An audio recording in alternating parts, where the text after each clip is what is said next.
Welcome to another episode of Friends and Enemies. I'm Jeff Nyquist. My co-host is Alex Benesch. He's in Germany. I'm in the United States.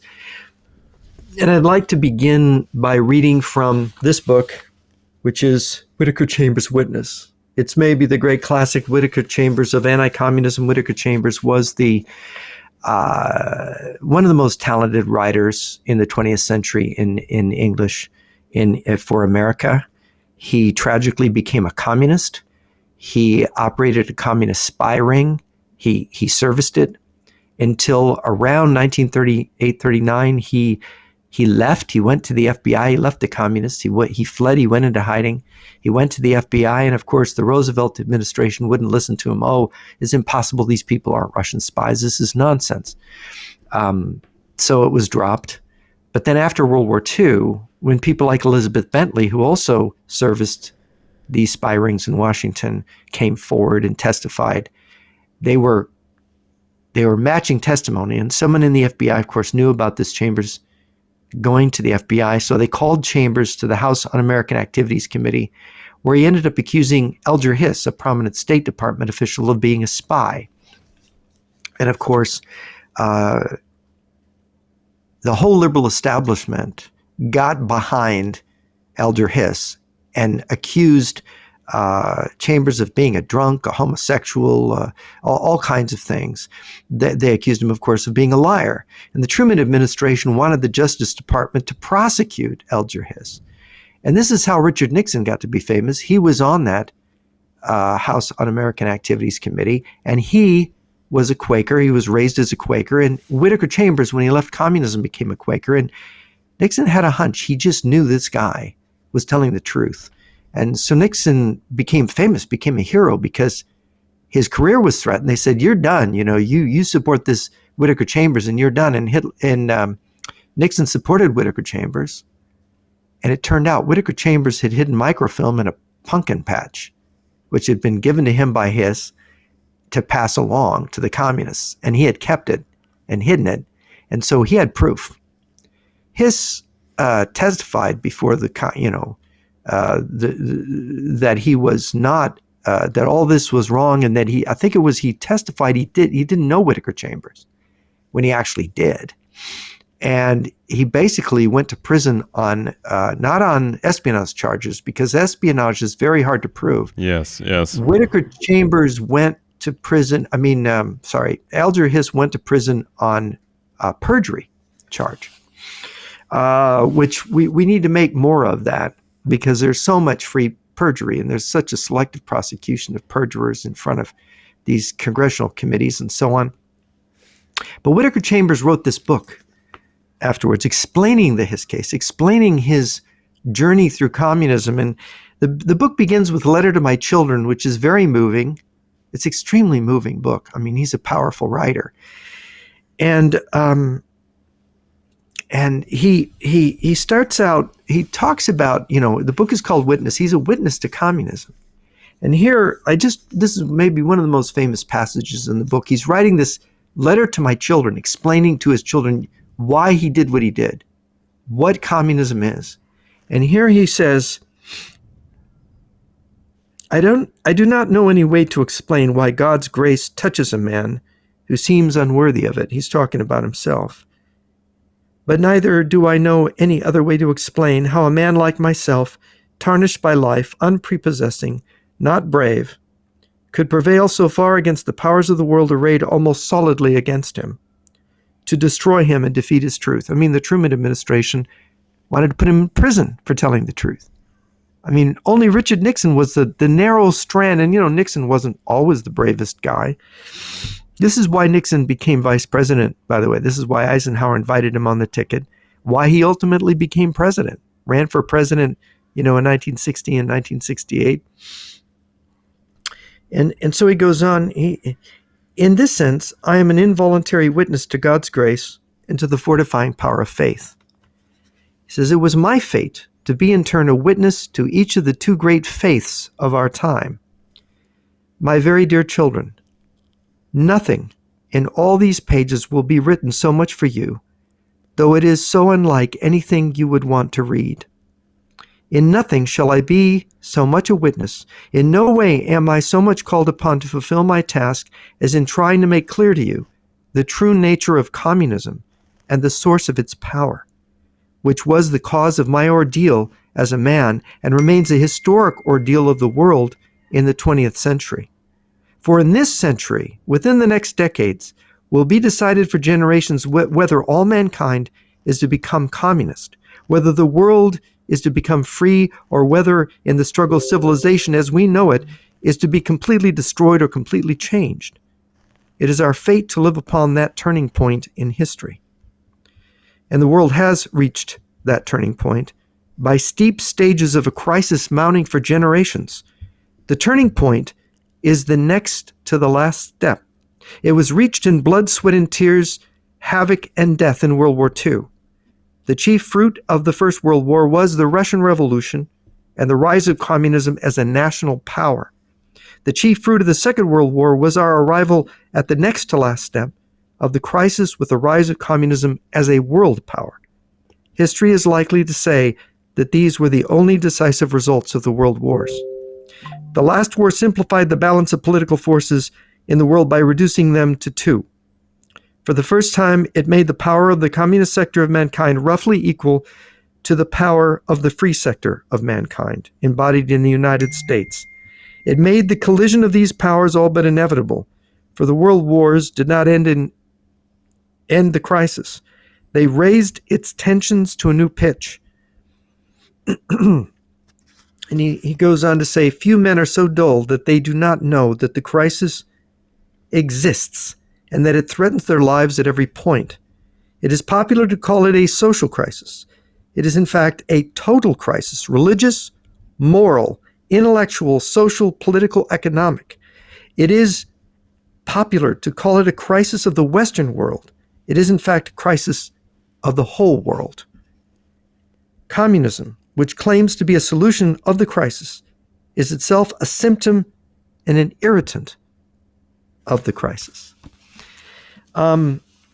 This book is, I advise everybody to read this book because it is still valid. If you think communism doesn't exist anymore, you're wrong. Vladimir Putin is KGB. He says that Christianity is the same as Leninism, and then he sports a cross on himself. And when you listen to him, the Tucker Carlson interview, his first interview on American TV with Larry King, when pressed for his Christian testimony, he said, I believe in the power of man. When you look at Tucker Carlson trying to get Putin to admit he's a Christian, he doesn't. He gives, if you listen to it carefully, if you understand Marxism, Leninism, he gives a communist testimony. He is supporting Maduro in Venezuela. He's supporting Cuba. He's supporting China. He's supported by China and North Korea, both communist countries. When are we going to understand this? So the problem is the conservative movement, they took on Whittaker Chambers. But there's a falseness, a hollowness in the conservative movement. And Alex, you are going to talk about this falseness and hollowness, something rotten in the state of Denmark, something rotten at the base of anti-communism, that they could revere a man like Whittaker Chambers, but they never really understood. I don't think they did. Vladimir Bukovsky, the famous Russian dissident who was tortured and put in mental institutions. Vladimir Bukovsky, who miraculously escaped death in the prison camp. He told me that the conservatives, the American conservatives, never understood communism. Yeah, we cannot afford serious mistakes. There's not a lot of room for error. We can talk, troop sizes all day. The Chinese and the Russians and how many tanks they make and blah blah blah blah blah, and that's all very very very important. But the espionage is front and center. Subversion is front and center. This is where the communists have had the upper hand. This is where they really shine. They're not as productive. They can't really innovate. They have significant weaknesses, but espionage is really their strong suit. And when it's about media power and shaping people's minds and not just telling them what to think, but just to train them to think in specific ways, schooling them in the least amount of time. When it's about those things, we have a massive deficit. It's all about pay to win. In these days, and that it was like that in the Cold War. How do you become a successful influencer? How do you reach hundreds of thousands of people, millions of people? How do you do that? It's not just about creativity. It's not just about how good you are in these very important matters. How to tell a friend from enemy? How do you help along a healthy amount of quality counterintelligence, catching spies and finding traitors? How do you create that mindset? How do you help making people, or how you help people to make the right decisions? It's about pay to win, and it was like that in the Cold War. It was like that at the end of the Cold War, when new organizations, new networks were formed around the Republican Party or with their mega donors and these industrialists who were conservatives. It was all about pay to win then, and now in the internet age, again, it's all about pay to win. It's about how much money can you funnel into an organization to make it big. So there's a few people who will call the shots. And when you analyze this method, and so Alex, give us a date. When did this start? When did this kind of process start? Well, I mean, it's been going on for a long time, but there were significant stages, I would say. I mean, we've had more than half a century. This has been going on. Yeah, right? I mean, we've had like kind of the old time, in the 60s and 70s, like the old timers. You had the John Birch Society. You had Buckley Jr. and then in the early 80s, William F. Buckley Jr., Yeah. Who founded National Review magazine. He wrote God and Man at Yale. He was a friend of Senator Joseph McCarthy. He worked in the CIA after he graduated from Yale in Mexico. Buckley did. Yeah, and he was sort of the influencer. foundational figure around which the conservative movement formed. He famously, I think it was 63 or 64, attacked the John Birch Society, which, of course, I think the John Birch Society was, I think Robert Welch was somehow compromised by the Russian intelligence via the Axis spy networks that I think that Welch might have been connected with. There's some weird things about Welch and his connections and with ultimately, I think the breaking point, anti-Semitic groups. And the breaking point between, the breaking point for Buckley was when the Birch Society, which had massive best-selling books, have truth or more than half traditional conspiracy books. Well, really, it was. Robert Welch wrote a book called. It was about Eisenhower. It was attacking Eisenhower and saying, well, Eisenhower is a communist agent. Yeah, that's a bad guy. That's the traitor we need to focus on. And of course, that was a kind of a serious breaking point. But it doesn't mean that Buckley was getting it all right. It doesn't mean that Buckley was doing the perfect job. And it's about, how do you correct mistakes? How do you find mistakes? How do you correct them? How do you become better as a structure? And you see these mistakes that were made in the, let's say, the Buckley era. Then you had in the early 80s these calculations that were being done. Yeah, the book, by the way, that Welch wrote was called The Politician. And it's funny, he accuses Eisenhower of being a communist in the book, and later editions, when he was attacked for this particular, I think it was one paragraph, where he kind of states it rather directly. Yeah. That was taken out of later editions of the book, and they backed away. But it was sort of a mimicking Joseph McCarthy's book, Retreat from Victory, which was based on a speech McCarthy gave in 1950, where McCarthy was talking out loud about the communist conspiracy and George Marshall's role in causing Mao to come to power in China. The loss of China, which they were investigating and saying, how did this happen? Yeah, what was the famous role of Marshall? Who lost China? Why? How did we get there? Right. How did we get there?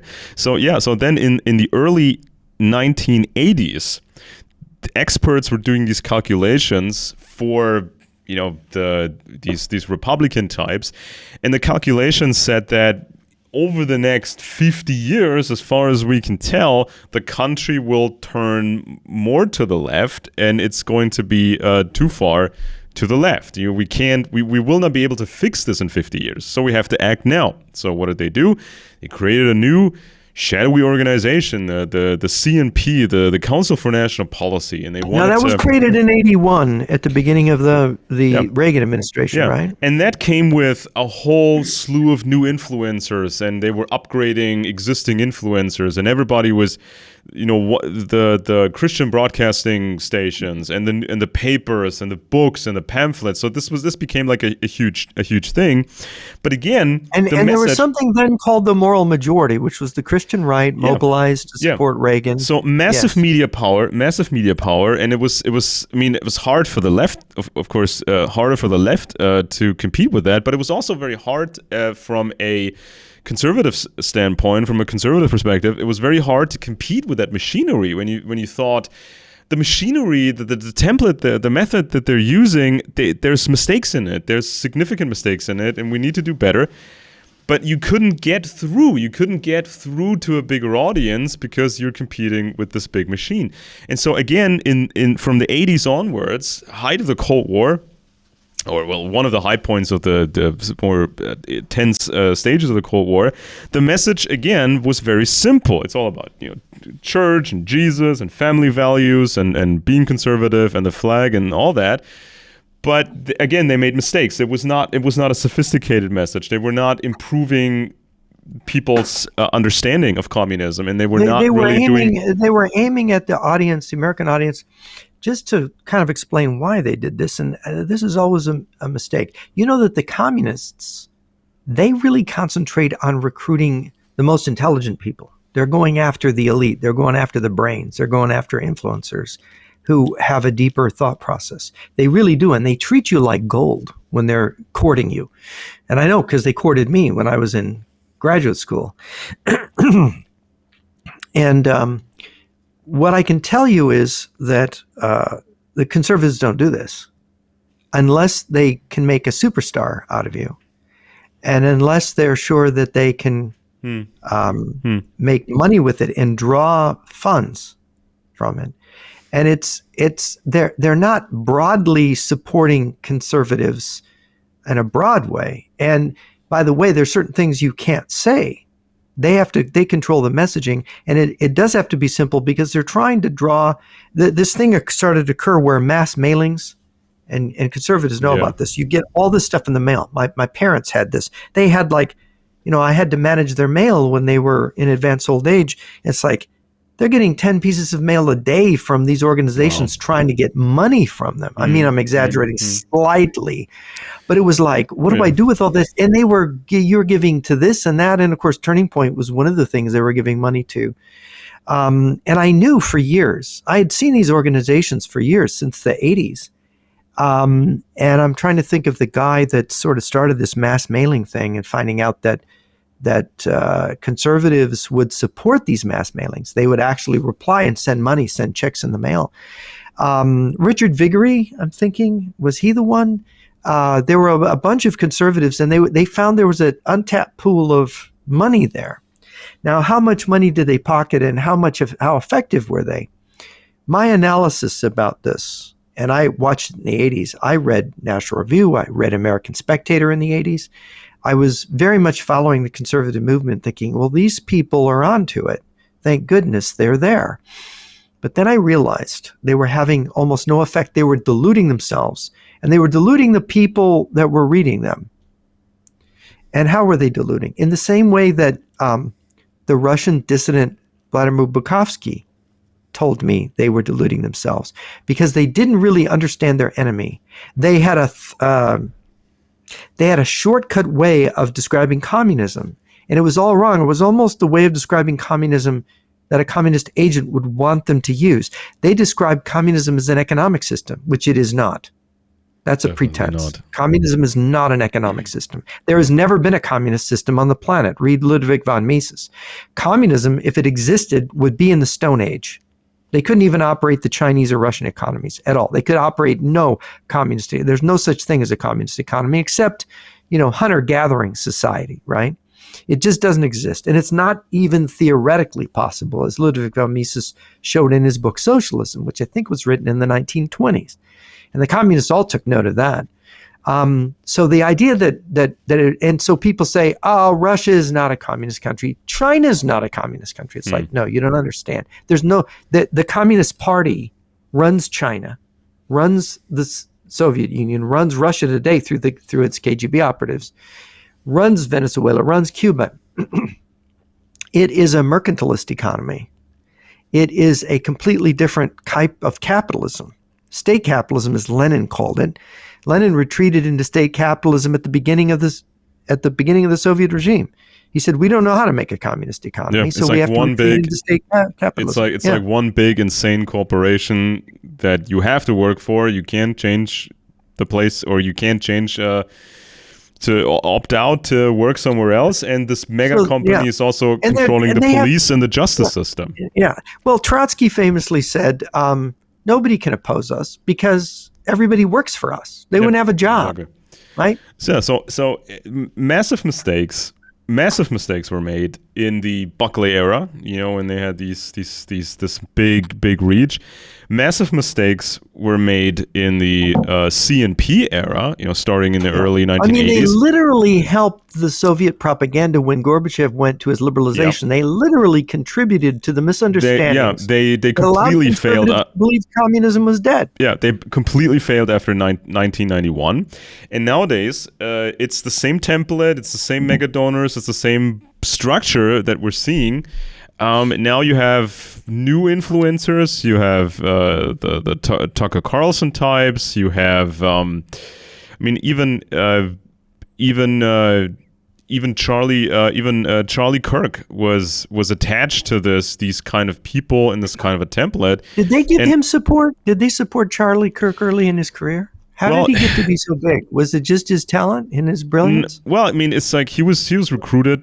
Like it usually happens. I mean, he was very young.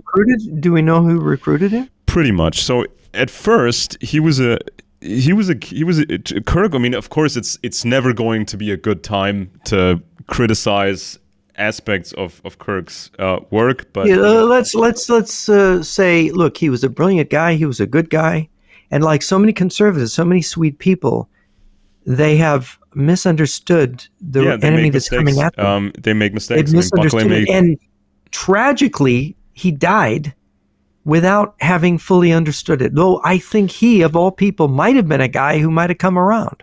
Yeah, exactly. I mean, there's no telling what he would have gained over time when disappointments happen, and it's you can learn a lot from disappointments when, let's say, the Russian regime is not what you thought it was. It doesn't do what it promised to do. So at first, and this is always the same dynamic. A young man, Charlie Kirk was a young man. He began listening to the Rush Limbaugh show. So he was learning how it's done. He was learning how to emulate this, because that's what you do with the first stages when you become when you publish Rush Limbaugh was a unique talent, by the way. He used humor. Yeah. He used humor and irony in a way that no conservative has ever done since or before. And Limbaugh was an old timer. I mean, Limbaugh was already an old timer when Kirk was young and starting to listen to the Limbaugh show. So at first you learn how it's done, and then at the 2012 Republican National Convention, I mean, that's been a while. I mean, it's now in 2025. Kirk met Foster Friess. Foster Friess, a former investment manager and prominent Republican mega donor, and persuaded him to finance the organization. And then Kirk was the William F. Buckley Jr. council member of the Council for National Policy, the CNP. So it's this. So what does that mean? What is that position, council member? What does it give him voting rights? What is he become a leader of the organization, or what does that mean? Yeah, I mean, not much. I mean, for the longest time, not much had been known. Not much had been known about the Council for National Policy. The CNP was very, very quiet, very closed doors. It was shadowy, below the radar, but it was financing the right. It was supporting. they had very rich members, and they kind of. And what did William F. Buckley have to do with that group? Was he in that group, since they named a chair after him? Yeah, I mean, this is, you see the continuation. It's kind of, that's how it's done. I mean, I'm gonna untangle this further and further and further. But I know quite a bit about the CNP, because eventually a membership list leaked, and then more stuff leaked, and then there was a pretty interesting book written about the CNP going further and further into this. And now, you can one thing I want to mention, just because I know you intend to talk about it, is that Buckley, who had worked at the CIA, was against Angleton and Gallitzin. Yes. Even when Gallitzin's biggest prediction came true, and the Communist Party was giving up power, when the August coup happened in 1991, August of 91, Buckley wrote a piece in National Review which caused me never to read that magazine again. I wrote him and said, cancel my subscription. I don't want to see your awful magazine. He attacked Gallitzin and Angleton. In his, he wrote an op-ed with every edition of National Review, and I was shocked. Here, Gallitzin's primary prediction about the fall of the Soviet Union was coming true. And what does Buckley say is, well, it's kind of interesting. This guy made all these predictions, and they're coming true. No, he smeared them both, Angleton and Gallitzin, called them crazy, said they'd come to him to ask for his help to do New Lies for Old. In 81, they came to him. They had a manuscript they were trying to put together, and they asked for Buckley's help. And Buckley turned them away and basically recounts that story. Yeah, the gravest mistake. I mean, imagine, let's for a second run the scenario. Imagine if Buckley at the time had made the right choice and said, "This is good stuff. I'm taking this very, very seriously. This is so interesting to have that kind of a defector, and it all lines up with other stuff, and it makes sense." By the way, this was my biggest shock. What else would the communists do? I mean, this is kind of the best plan they could come up with. This was my biggest shock and disappointment with the fall of the Soviet Union, was that William F. Buckley, the leader of the anti-communist right in America, drops the ball like this and turns to believe and to back perestroika, to back Gorbachev, and attack Angleton and Gallitzin when everything is coming true as what they said. So he's joining Thomas Mangold, who writes the smear book, Cold Warrior, against Angleton and Gallitzin, and he's basically on the same page. And I'm thinking, why? And of course, Buckley even wrote a fictional account, a semi-fictional account of Angleton, which was, again, part of the whole media complex. So from the conservatives to the liberals, from Thomas Mangold to William F. Buckley, they're all piling on Gallitzin right at the moment Gallitzin is proven right. Yeah, exactly that moment. If we run this, if we run the other scenario, if we imagine that Buckley at the time had done the right thing and had amplified that message about what the communists were going to do, it could have changed a lot. I mean, it could have changed things that happened in the 90s, in the 2000s. It could have influenced, with all these, National Review publication and books and radio shows, it could have influenced a whole new generation and previous generations of people, influenced them to think in the right way, to think in a more sophisticated way, not just the flag and go to church and have family values.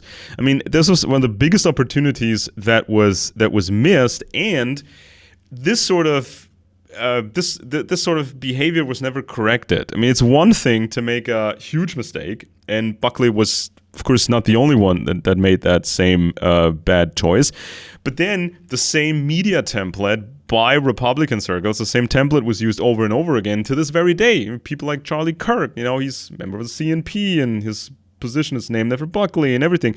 And then Kirk was making some of the same mistakes, making excuses for Russia, being overly optimistic about the Putin regime, not understanding the regime, not understanding that all these powerful people in Russia are all KGB. They're all from the Leningrad and KGB in the 5th Directorate.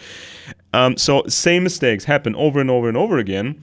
And in each generation, when these mistakes happen, it's so hard to break through to an audience, to reach an audience, because we don't have the same money people behind us. We don't have the network. We don't have 300 radio stations behind us. We don't have beer barons behind us with billions that can funnel money into what we're doing. And so it's a perpetuating issue, a perpetuating problem. Now, obviously, Mr. Buckley was a smart man.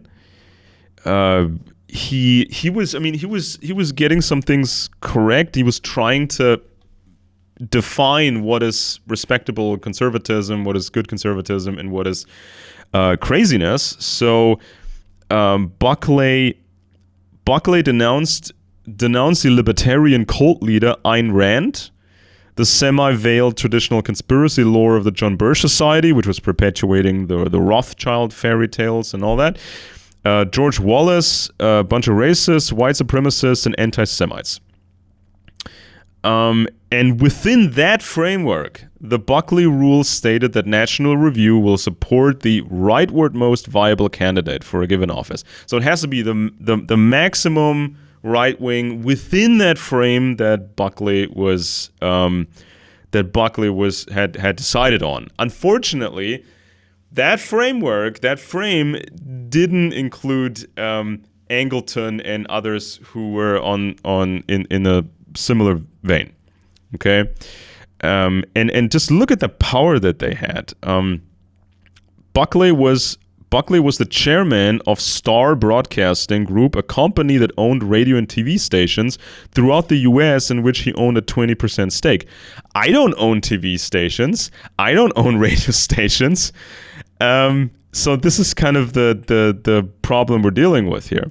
Buckley's column On the Right was syndicated by Universal Press Syndicate beginning in 1962. From the early 70s on, his twice-weekly column was distributed regularly to more than 320 newspapers across the country. Imagine if he had, at a later stage, pushed Angleton and reached that many people.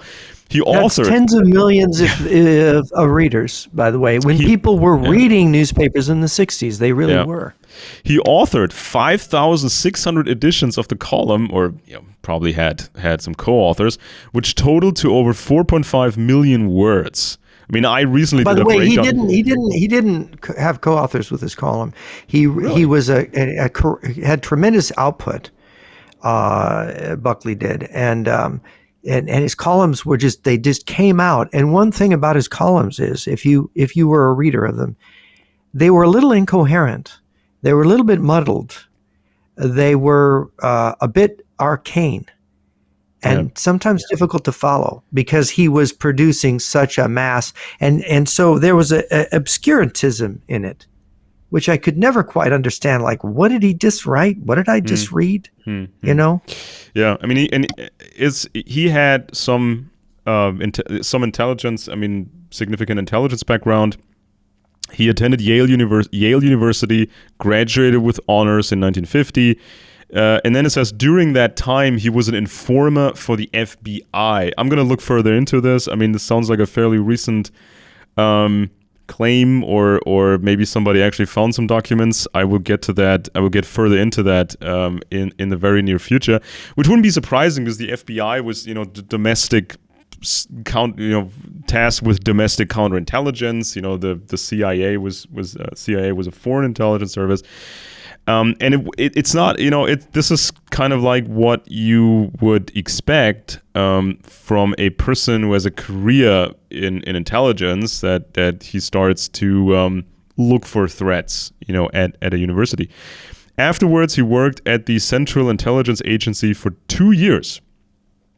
So, he doesn't quite stack up against Angleton, right? How can you not respect Angleton? How can you not get more into this and give some, have some more trust in Angleton, right? This is not, this was, we've had all these tremendous, spectacular intelligence failures with the atomic spies and other spies and Kim Philby. This was a real threat. It's not like Angleton talked about something something unusual and foreign to people that people wouldn't understand. This was a no problem. So, Republican Party also saw opportunity in evangelical Christianity. Television preachers like Billy Graham became influential. Simple message, godless communism versus Christian America. And behind all that stood wealthy donors and networks of churches aligned with Republican causes. So this was the formula. And as you mentioned, talk radio, finally they got rid of the fairness doctrine, rid of the fairness doctrine in 1987. That opened the floodgates for new talk radio, Rush Limbaugh, backed by powerful syndication networks. Yeah, the fairness doctrine really favored the left because it basically meant that anytime a conservative tried to say anything, the left would say, "Oh, you can't say that without a counterpoint from us," and they would claim that what they would say was middle of the road. Yeah, and that we're objective. It was terrible. It was absolutely administrative censorship of large media, radio and television. Yeah, and so Rush Limbaugh became the most influential conservative voice of the 1990s. His daily show reached millions, and of course, GOP strategists understood that his simple messaging mobilized voters more effectively. He was granted access to Republican leaders, invited to private meetings, and celebrated as a kingmaker. Wealthy conservative donors ensured his platform remained dominant. And we saw people like Sean Hannity, Michael Savage, and then, of course, the rise of... Yeah, Buckley was sort of a god over this conservative movement. And by the way, if he did, there was another conservative writer whose name is eluding me, very talented writer, and Buckley accused him of anti-Semitism, and destroyed the guy. What's that? And that destroyed the guy, basically. That destroyed him, and I remember reading it at the time, and that was in, and I'm trying to remember the guy's name because he just was sort of like cast into the outer darkness. Yeah, and so Buckley was the arbiter. Gatekeeper. He was the gatekeeper, yes, for the conservative movement. And of course, there's a famous, Buckley was in charge of this obscure anti-communist organization, which when they were celebrating when Gorbachev, after the Berlin Wall fell, but I think it was before the Soviet Union fell, they had a meeting, and you can see it's on YouTube, where Buckley is celebrated, and he's stepping down as the head of this anti-communist organization. I think they're just disbanding it, right? This and they've invited Vladimir Bukovsky to speak after Buckley's speech, and they're all sort of patting each other on the back, and we've won the Cold War, and we've defeated communism. And it's amazing. Bukovsky gets up there, and he says, "Well, I don't really want to spoil your party or anything, but you guys remind me of the story of the drunk." And the Russian story of the drunk who comes walking into town with a sock on one foot and a shoe on another one, and everybody's shouting at him, "You lost a shoe, you lost a shoe." And he shouts back at them, "No, I found a shoe." And this is a very Russian, arcane way of criticizing the American anti-communists. You think you won the Cold War. You think you found a shoe. But no, you lost a shoe. You lost the Cold War, and Vladimir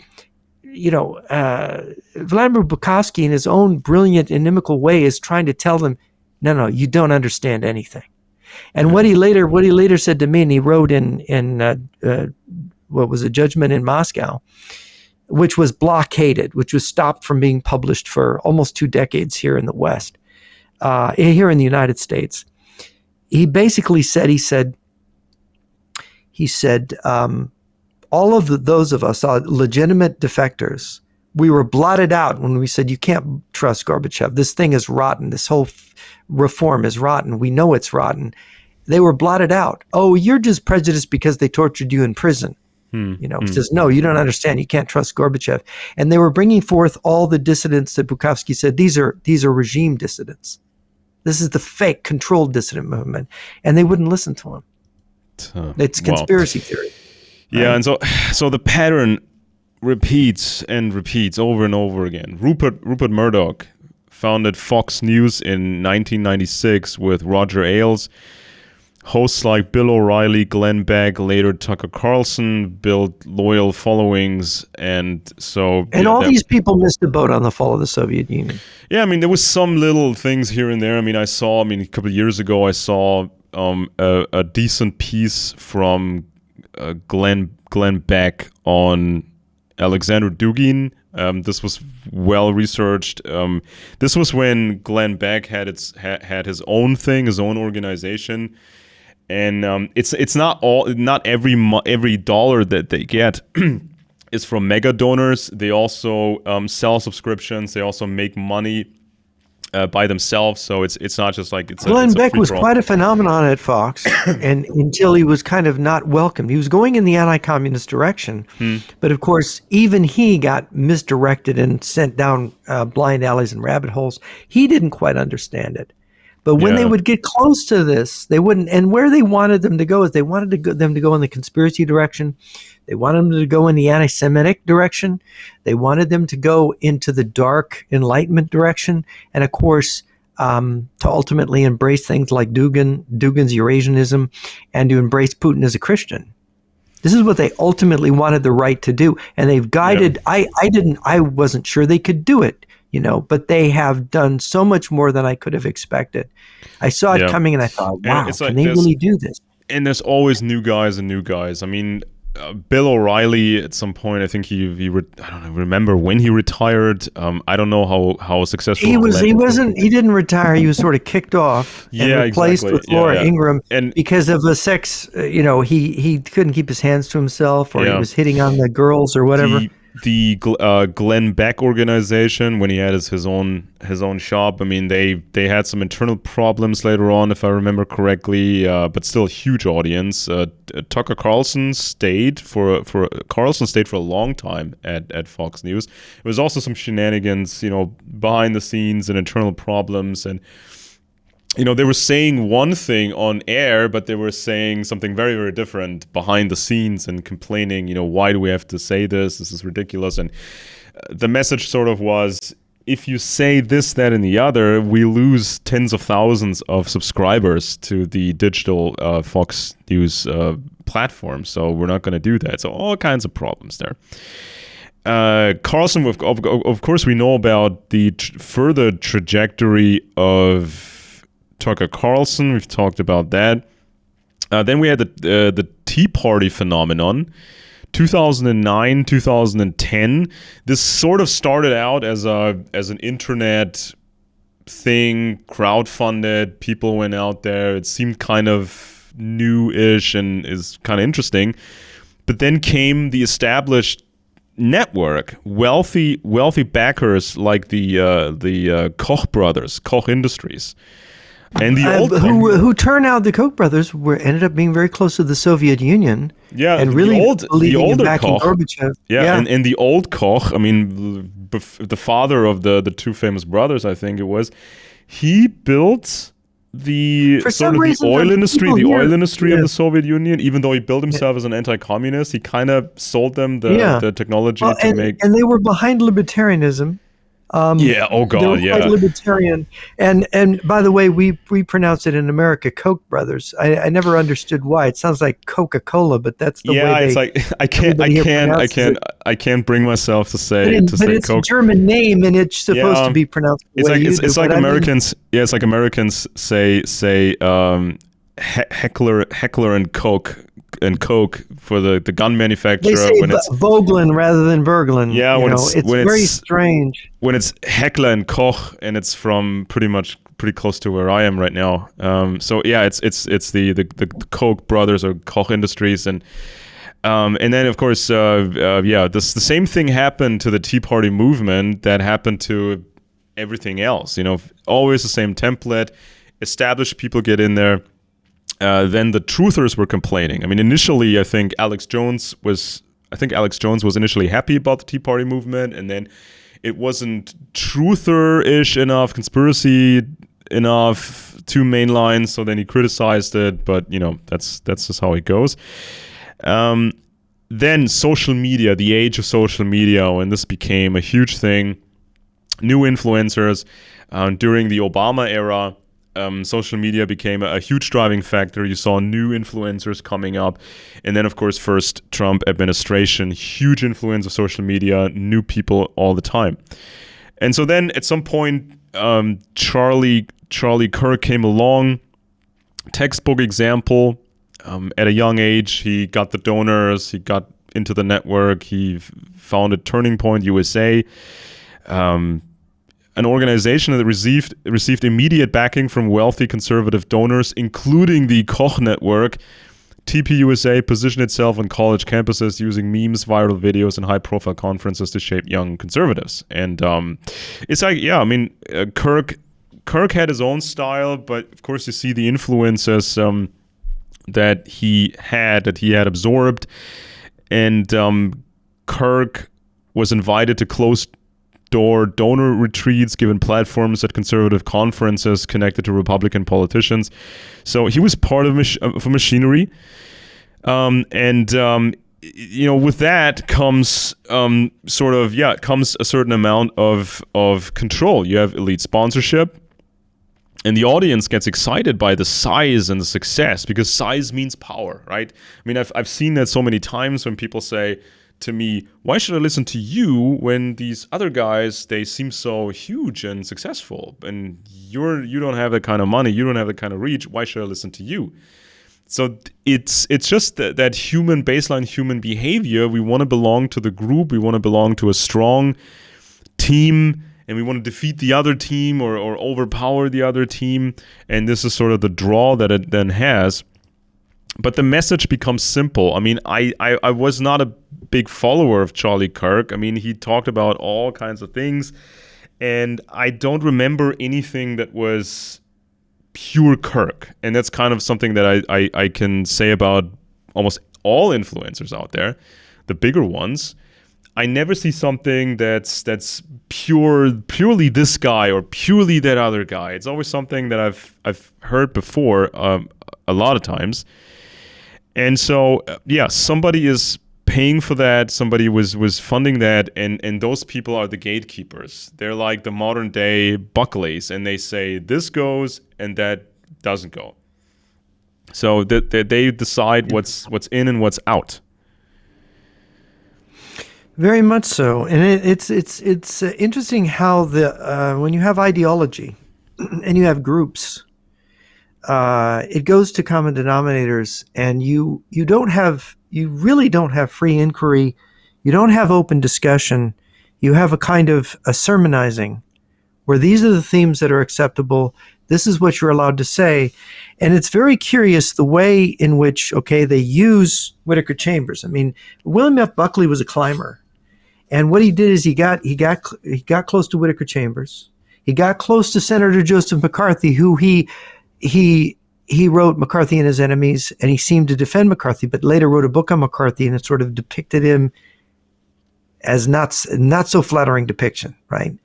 So Buckley is funny the way he sort of ends up turning against some of the people, and of course using Whittaker Chambers died, I think, in 1962. 61, 62, and of course, if Chambers could have seen what Buckley did with the fame and the political capital he got from knowing those guys, the way he took the anti-communist movement, I think they would have both Senator McCarthy and Whittaker Chambers would have renounced him. They would have had to say bad things about him if they had lived. But that is the great tragedy of American conservatism, that it shot itself in the foot. It was, we have a saying, it was the great defender of Joseph McCarthy was Stan Evans, who wrote the book Blacklisted by History. Brilliant book. You have to get it. This guy was an absolute expert on McCarthy and his background and what they did to McCarthy. This book is stunning. It's just amazing because he shows that the anti-communists, the establishment, both Republican and Democratic establishments, destroyed McCarthy, and they did it by doing all the things they accused McCarthy of doing. Yeah. He was the one who was blacklisted, McCarthy was. And what M. Stanton Evans said about American politics, he says there's only two parties in America. There's the stupid party, the Republicans, and the evil party, of course, the Democrats, the left, the right and the left. And so he characterized the Republican Party as the stupid party. And my thesis of my new essay I'm writing is that the stupid party is becoming evil and the evil party is becoming stupid. They're merging. It's convergence. Yeah, it's a huge problem, and so Charlie Kirk became the William F. Buckley Jr. Council member of the Council for National Policy, the CNP. What year did he become that, by the way? I don't have that number in my notes, but it must have been somewhat recently. And of course, when you have that much of an audience, every mistake becomes, of course, amplified. And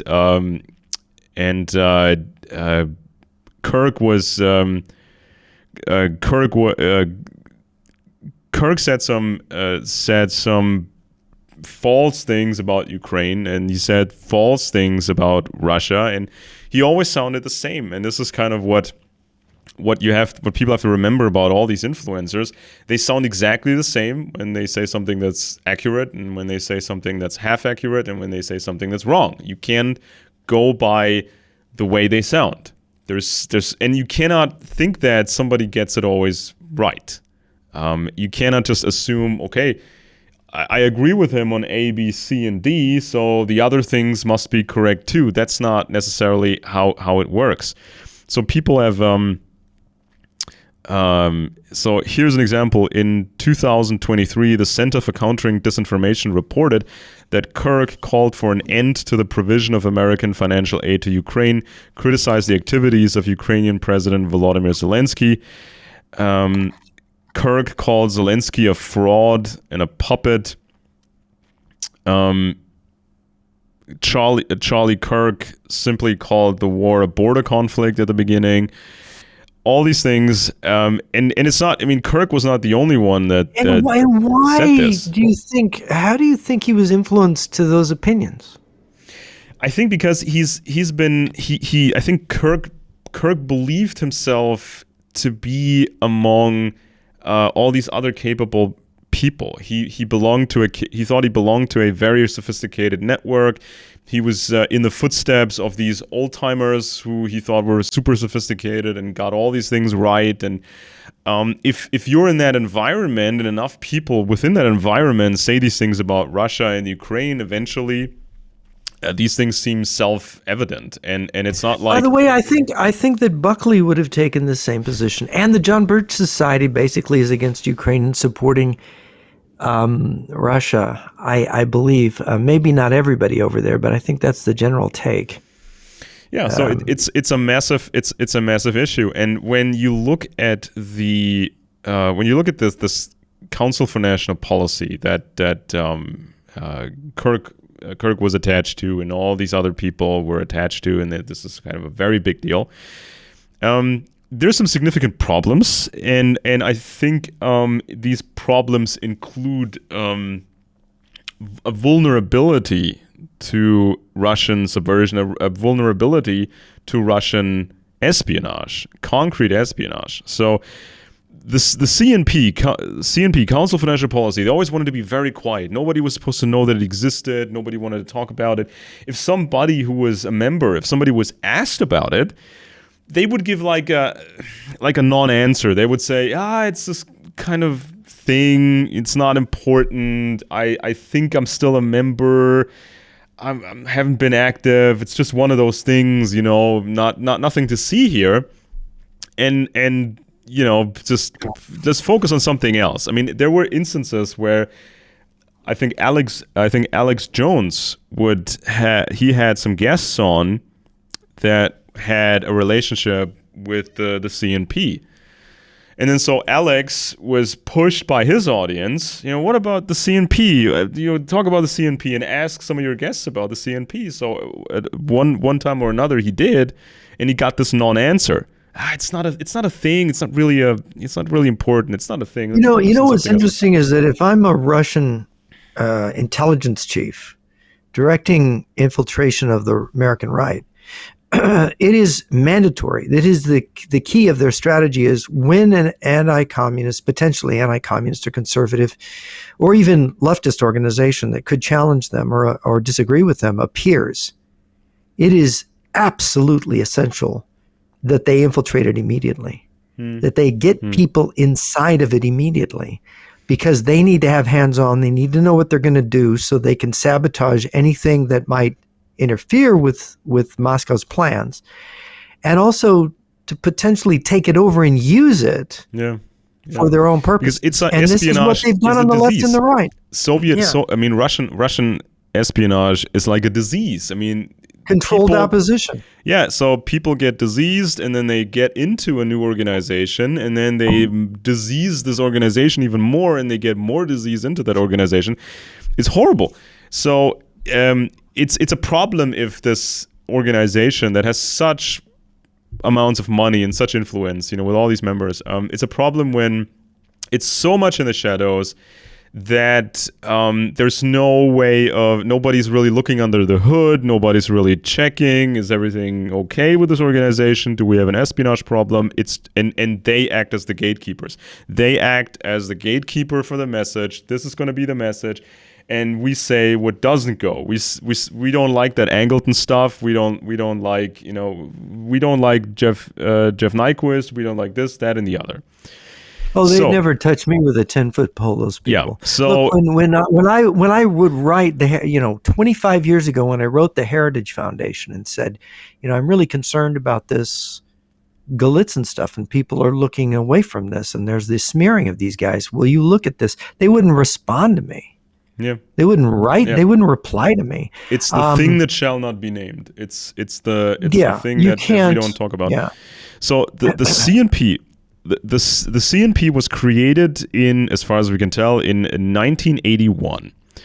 And there has been very little information about it. Now we have a better picture about it. There's even a fairly recent book about it. It's called Shadow Network, Media Money and the Secret Hub of the Radical Right. Now, of course, we can tell from the title already, and I've read the whole book, of course. We can tell from the title it's from a leftist perspective, but it still has interesting information that we can interpret. And when the CNP was founded in 1981, it was believed that within 50 years, a point of unstoppable decline for conservatism would be reached. So something had to be done. They were pooling all these people, various types of people, also people with a lot of money, and they basically thought, we're going to use the old template again. We're going to do the same thing that Buckley did in his days, and all these other guys did. We're going to do the same thing, bigger and better. And so they did. Then we get this guy attached to it, the Texan Herman Paul Pressler III, a Houston judge who came from an influential family in the oil business. He was a key figure in the creation of the CNP and also served as the organization's president.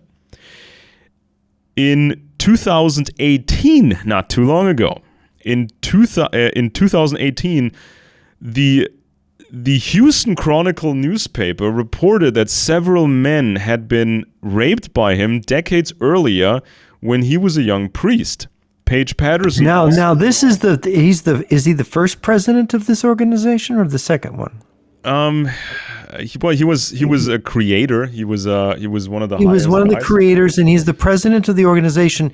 And it turns out that he is are these rapes of underage boys, or is these rapes of? Yeah, let me just get to the details here. So he's a homosexual pedophile? Well, he died last year, and he never lived to see the end of the scandal. But it was big. I mean, the Houston. Was it proven against him, or was it just alleged? It was an overwhelming scandal. So let me get to the details here. The Houston Chronicle, very big newspaper. Oh my God! Made a deal out of it. Huge.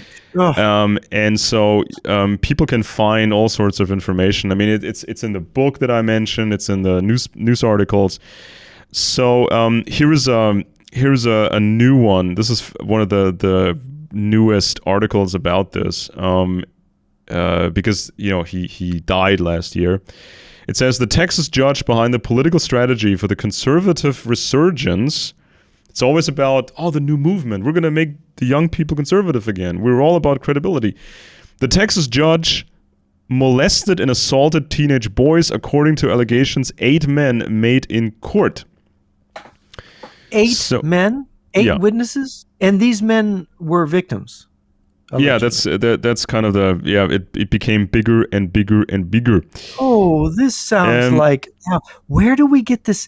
Where does this pedophile stuff come from? And how does a pedophile, a rapist of teenage boys, become president of this core key organization, the shadowy organization behind the conservative movement? And how would a foreign intelligence service use that? Yeah. I mean, it's like these things. Yeah, I mean, all kinds of different churches have seen scandals like this. These things happen, but when it's attached to possibly foreign espionage, and somebody finds out about this and uses that, then it becomes a security.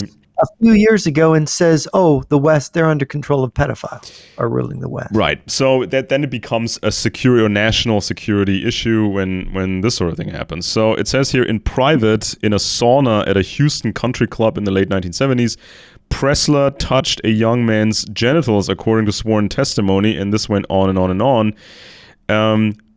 Pressler was accused of having molested a 14-year-old, telling the teenager he taught in his Southern Baptist youth group that he was special and their relationship was special but needed to be kept secret because no one but God would understand. This was one of the lawsuits in 2017. 8 men ultimately came forward to accuse Pressler of sexual misconduct. All of them did it publicly using their names. The allegations stretch over decades and range from unwanted invitations to join Pressler naked in a hot tub to sexual assault. Pressler denied all the allegations, fought the lawsuits in every way he could. The court proceedings prompted the Houston Chronicle and San Antonio Express News to launch an investigation of sexual abuse in the SBC, that particular church organizations. Reporters found credible allegations against 380 church leaders in 20 states, and an apparently denomination. 380 church leaders. Yeah, what denominations? This was what was it called? The Southern Baptists. Oh my gosh! Southern Baptists. I mean, all kinds. 80 Southern Baptist preachers. There were. What? Say this again. What kind of allegations? The court proceedings against this one guy prompted the Houston Chronicle and San Antonio Express News, so 2 significant newspapers, to launch an investigation of sexual abuse in the SBC, the Southern Baptist Church. Reporters found credible allegations against 380 church leaders in 20 states, and apparently a denomination-wide pattern of dismissing, diminishing, and hiding abuse. So then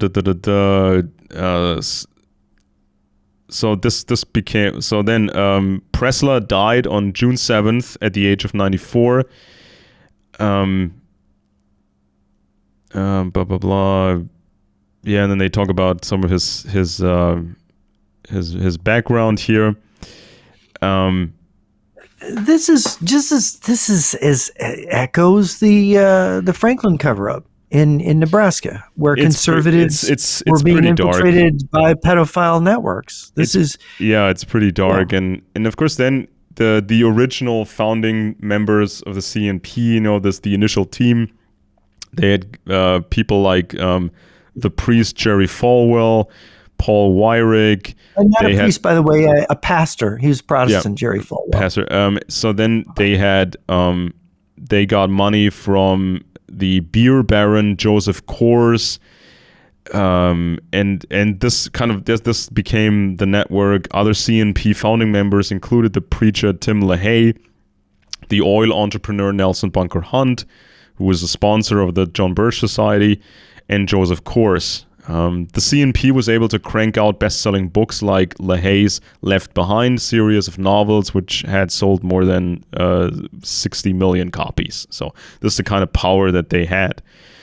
CNP founder John Singlaub was a retired general and co-founder of the CIA. His activities spanned Manchuria during the Communist Revolution in China, Korean War, Nicaragua, and the Afghan struggle against the Soviet occupiers. By the way, General John Singlaub was implicated in the Iran-Contra scandal. Yeah, exactly. Yeah, and which was almost brought down the Reagan administration in the 80s.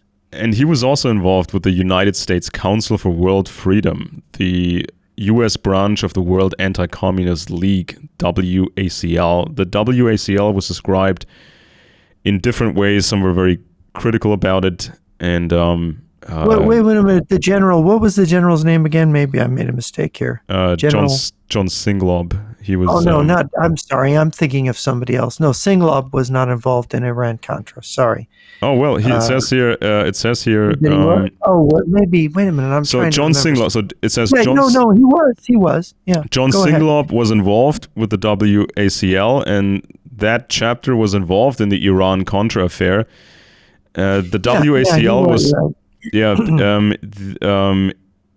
At the scandal hearings in 1987, the Iran-Contra scandal, Colonel Oliver North was asked whether he had been employed by the National Security Council on a plan for national emergencies. This was kind of the contingency plan, arrest communists and blah, blah, blah.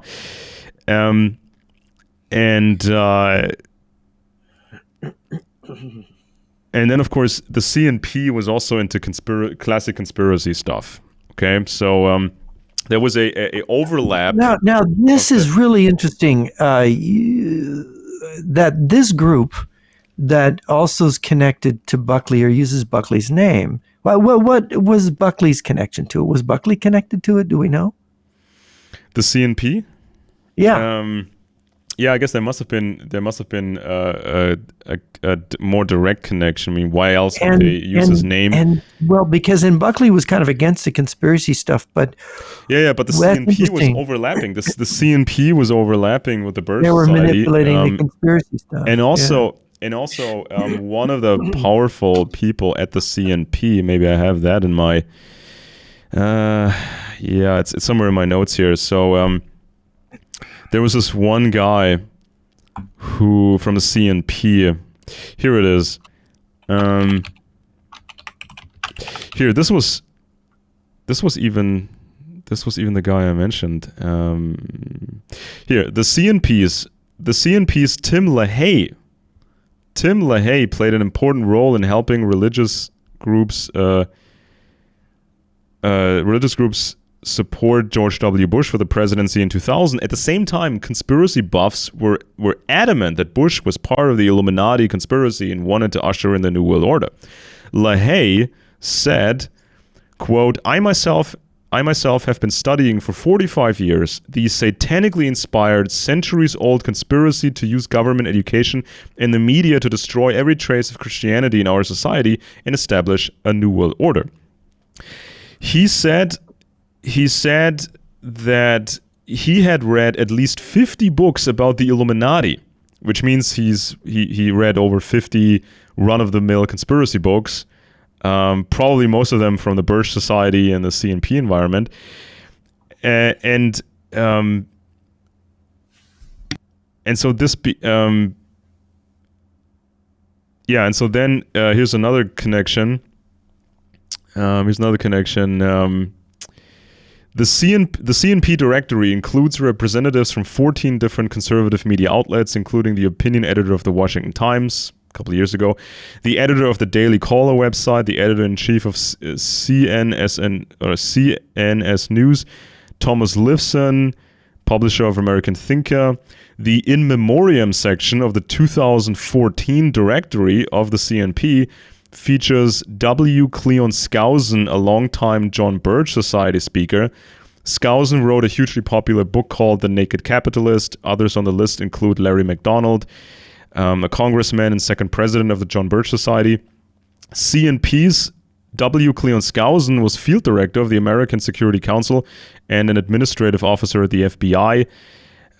His old books were, in recent years, his old books were mentioned a bunch of times by the TV and online presenter Glenn Beck. So Glenn Beck started to say, well, this old stuff from Skousen's really cool. I think people should read it. And so this is kind of the network that had been created, and they were the gatekeepers. They would work different sections or different target audiences, and they had so much power. I mean, it was the newspapers and radio, and then it moved online. Salem, what was it here?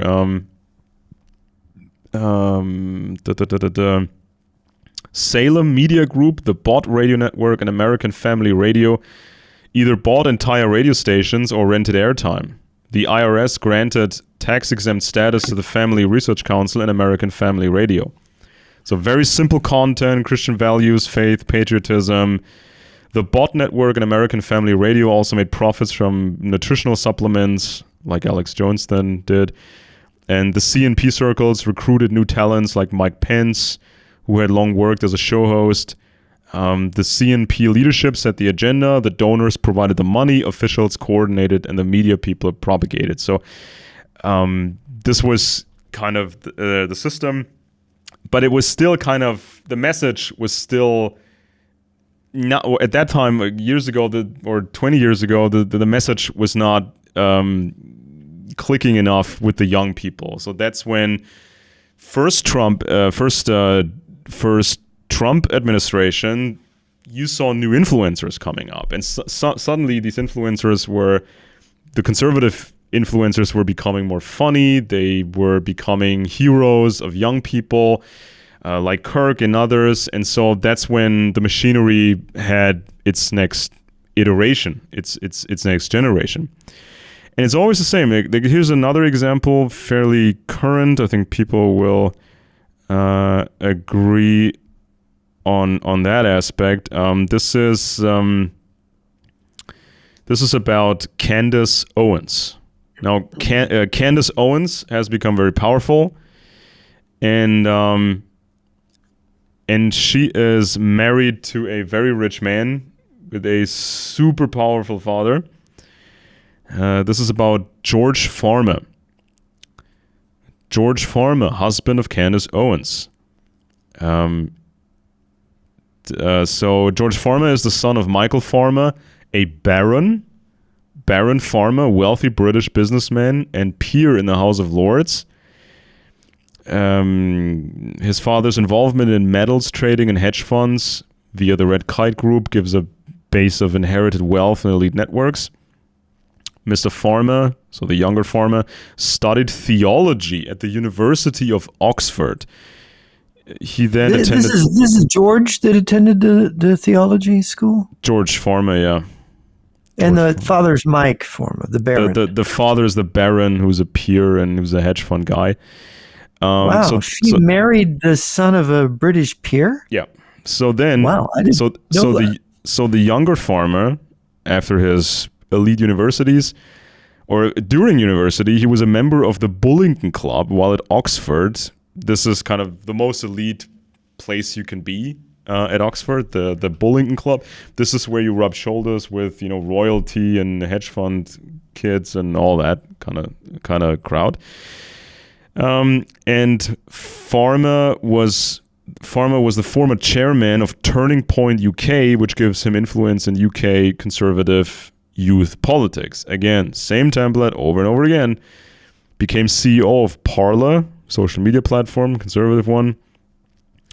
And then he married Candace Owens. And if you look at Candace Owens, she's really heavy into the conspiracy stuff. And she's very vocal now about the Kirk very vocal about the Kirk shooting. Is she blaming Israel for Kirk's assassination? Is she intimating that? Well, I have some quotes right here. This is from Twitter, or X as it's now called. Here is a pinned tweet. So this is like something that has weight to these people. This is a post from Charlie Kirk. Was a post from Charlie Kirk, and Kirk was quoting Candace Owens, and even had a little video clip of Candace Owens. Now, Kirk at the time, or still at this time, the Kirk account has 6 million followers. And so there's a clip of Candace Owens, and I quote, and this is like, she's talking about how society has become dumb, and she's here to save the country. Now, this was a tweet from last summer. This is already when Candace Owens was talking all this craziness, about the Jewish conspiracy in Israel and everything under the sun. And Charlie summer Kirk, of 2020, summer of 2024. Yeah, summer of 2024, and Charlie Kirk was quoting her. This was kind of like a somewhat of a break that we saw from Kirk with Israel. I mean, he was very pro-Israel in the past, and then he sort of kind of changed. So this break with Israel goes back to the summer of 2024? At least. I mean, of course, all the Gaza war issue was also becoming a thing. Because that was in October of 23, the October 7th, right? That's when and this is when suddenly some conservatives started to sound like leftists when it comes to the Gaza issue and Palestinians. This is when some people sound like Greta Thunberg, who was very vocal about Gaza, and she's trying to save the people of Gaza, apparently. This is becoming a thing on the right now, where they're, I want to remind people that back in the 1970s and early 80s, there were 2 countries that reliably voted with the United States at the UN, just 2, and that was South Africa and Israel. South Africa has long since been run over and taken over by the communists, and Israel is another one of their targets. Don't ask me why, but that was something that came to my attention decades ago, and I always thought about it. Why do those 2 countries vote with the U.S.?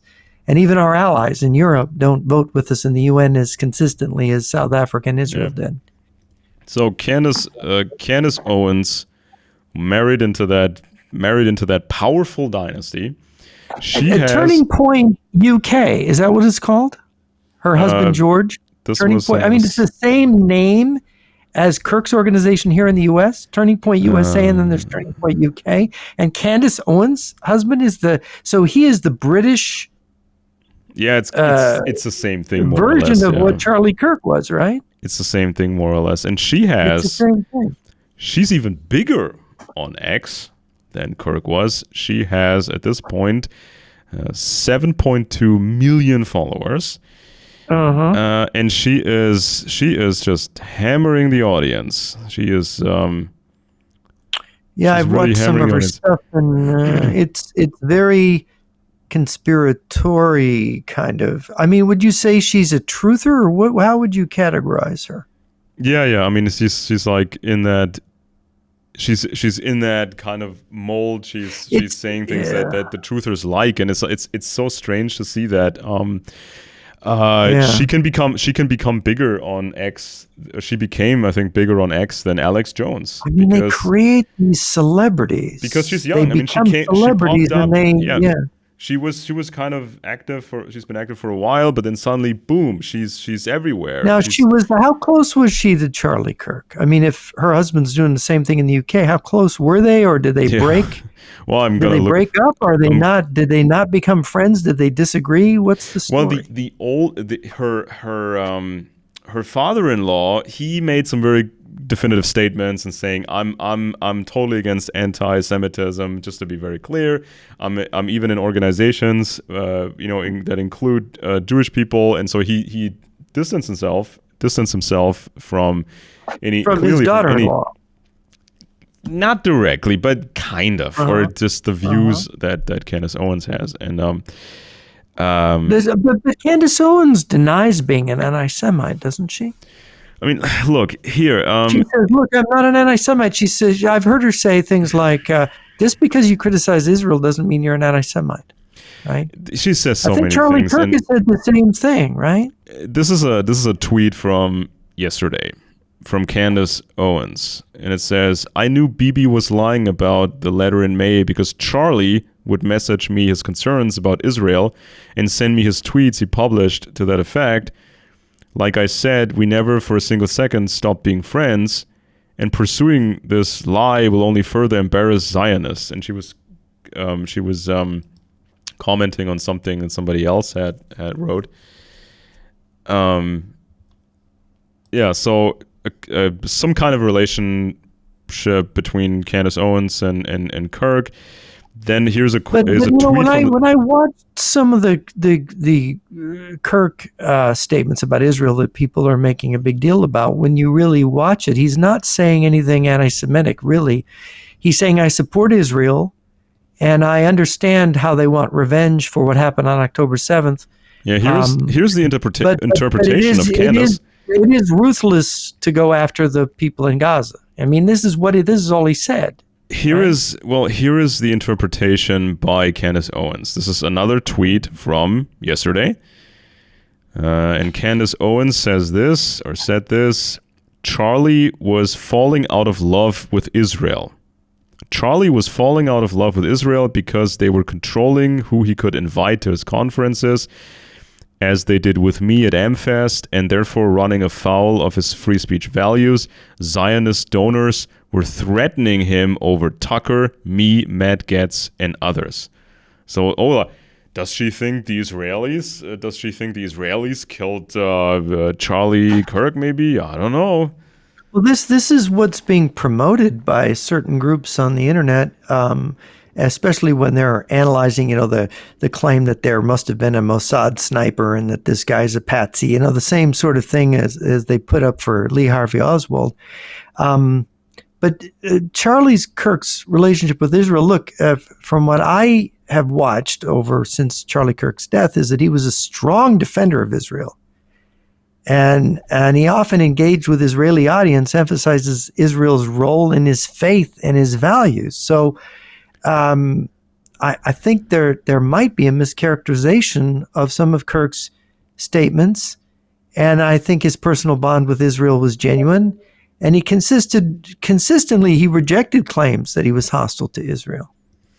Here another tweet from Candace Owens, September 18th.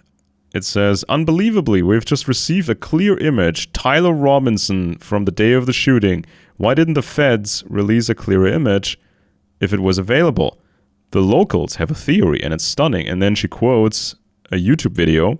There's the link, the YouTube video with the headline, exclusive, another photo of Tyler Robinson. Subheadline, Bibi Netanyahu is again denying that he murdered Charlie Kirk. Is that normal? Okay. And it just goes on and on and on and on. Well,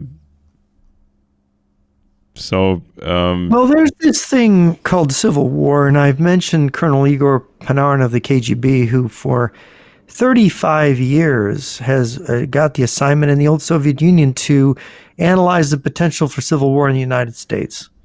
And he's popped out of the woodwork, appeared on Western podcasts and media over the last 35 years saying, yeah, America can and inevitably will have a civil war, and it's going to be and he shows maps how America is broken into zones of occupation, and Japan gets Hawaii, Russia gets Alaska, China gets, everybody gets a chunk of America, and it kind of evolves a little bit as he goes, but it's very clear this is something the Russian strategists hope for. He teaches at the High Diplomatic School in Moscow.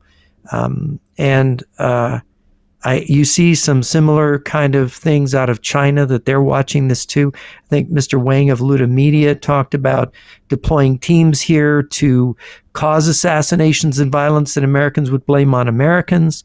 Mr. Wang of Luda Media, of course, having been a defector from China, a former person in the communications section of the People's Liberation Army, if I recall correctly. So, looking at this, of course, our enemies want to divide us, and you see this. But I wonder what you think of this. I watched I always liked Neil Ferguson, the British American scholar, author of 16 books. Oh, yeah. Left the Ivy League to start his own university in Texas a couple years back. And he gave a speech before his student body about the Charlie Kirk assassination, sort of praising Kirk, it was kind of a eulogy kind of, but then discussing Civil War, the possibility, the way America's polarized. And he basically says in the speech, look, the constitutional order in America is strong. There isn't going to be a civil war. Trump is not forming a dictatorship. He's not an authoritarian.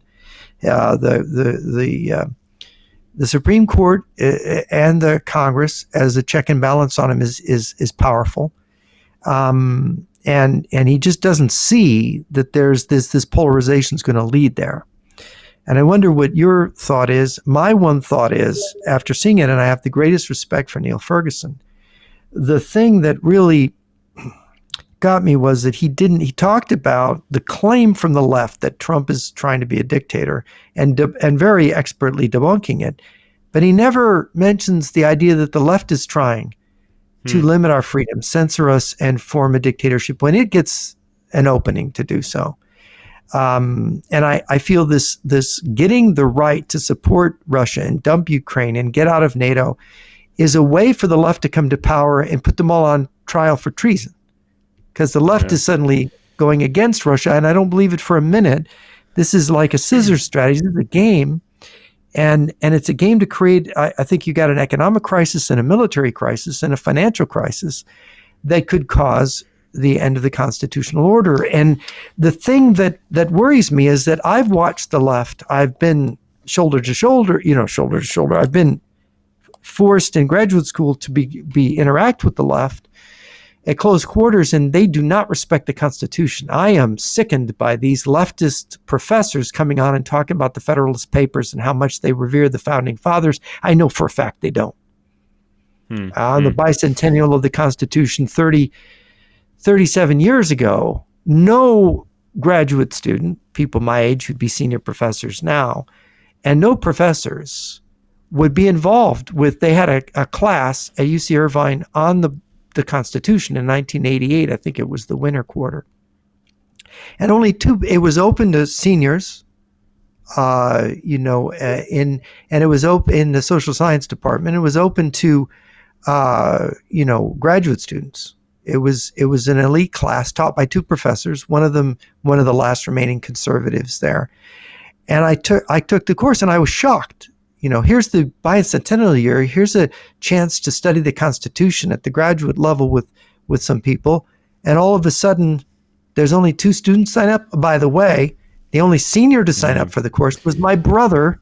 I was the only graduate student. And I said, well, was this not advertised enough? And I went and I asked the other graduate students, and they all snarled at me. Oh, we're not going to be caught dead taking a course in the Constitution. And then I heard in the faculty lounge, the professors talking about how this was, the Constitution is whatever we want to say it is. It's completely flexible. The Supreme Court will interpret it whatever you want, and eventually we're going to control the Supreme Court. And so the Constitution, we don't have to worry about it. It doesn't matter anymore.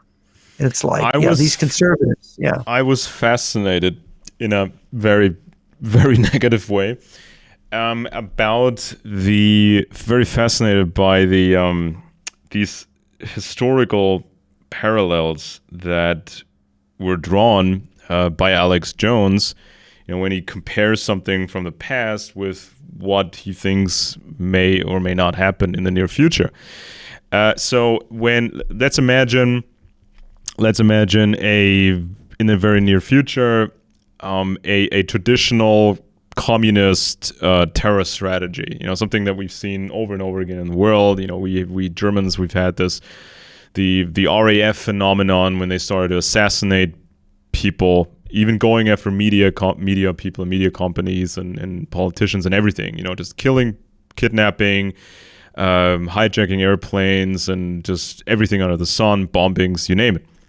Let's imagine that happens, and more people join this sort of uprising, and the left will, or the target audience will then be told, well, this is the Marxist uprising you've been waiting for. This is the Leninist uprising that we've all been waiting for. This is a historical chance. Join now, or we will never get this chance again. Blah blah blah.